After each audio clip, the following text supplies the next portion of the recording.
Փետրվարի 12-ին Վարդանանց տոնին Մոսկվայի Սուրբ Պայծառակերպություն եկեղեցում հզոր ու միասնական աղոթք հնչեց թեմի տարբեր ծուխերի քահանաների եւ 3 կանանց մասնակցությամբ։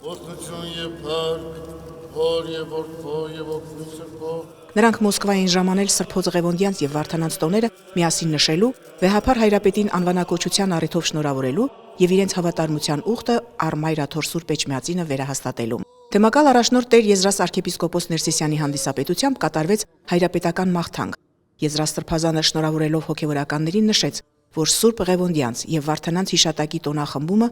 առիթ է անդրադարձ կատարելու պատմական ու դարակազմիկ իրադարձությանը, որպես ազգային տոկունության եւ անսասան հավատքի արտահայտություն։ Պատմական անցյալն օրինակ է մերօրյա դժվարությունների ու մարտահրավերների դեմ միակամ ու միասնական պայքարելու համար, հանուն հայ եկեղեցու անսասանության, ասաց Սրբազան հայրը։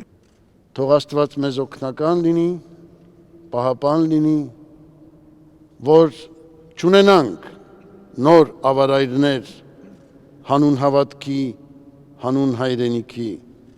բայց եթե կամքն է Տիրոջը, ապա մենք իբրև հավատարիմ նրա ժառանգներ միշտ պատրաստ պետք է լինենք վկայելու մեր հայրերի եւ ոգին, եւ հավատքը, եւ սերը, եւ նվիրումն ու հավատարմությունը։ Եկատերինբուրգի Սուրբ Հովանես Մկրտիչ եկեղեցու հոգևոր հովիվ Տեր Արիստակես քահանա Հովանեսյանի խոսքով այսօր էլ հոգևորականները ի գլուխ ունենալով Վեհափար Հայրապետին պայքարում են ստի ու կեղծիքի դեմ, հանուն ազգային դիմագծի ու արժանապատվության պահպանման։ Այսօրվա իրականությունը թերևս նույնն է։ Եթե ժամանակներ առաջ պահանջվում էր արյան նահատակություն, այսօր կամքի, ամրության, հոգևոր կյանքի հաստատունության եւ անդավաճան սիրո պայքար է։ Այդ նահատակությունը արժեքների մեջ հաստատ մնալու մեջ է։ Այդ նահատակությունը չդավաճանելու մեջ է։ Այդ նահատակությունը հավատարիմ փարված մնալու մեջ է Մայրաթոր Սուրբ Էջմիածնին, հայոց ինքնությանը եւ մեր նվիրական ու սրբազան ուղղափառ ավանդությանը։ Վարդանանց շարժումը ցույց է տալիս մեզ, որ նրանք չգերադասեցին աշխարհի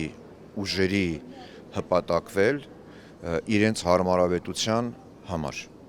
Մերժեցին ժամանակավորը գերադասելով հավիտենականը։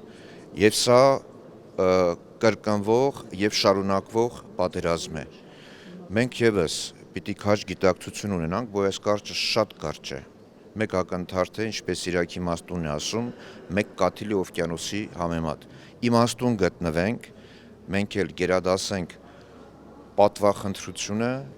հավատքը մեր Տիրոջ օրինակով։ Թեմի հոգևորականները եւ 3 կանայք համատեղ հավաքից հետո շնորհավորեցին Նորին Սրբությանը անվանակոչության օրվա առիթով, մաղթելով, որ Սուրբ Վարդանանց քաջ ու անվախ ոգով Վեհափար Հայրապետն առաջնորդի աշխարհասփյուռ հայությանը ի բարօրություն Մայր եկեղեցու եւ նվիրական հայրենիքի։ Ալվարդ Նազարյան, Արթուր Սարգսյան, Եկեղեցական կյանք, Մոսկվա։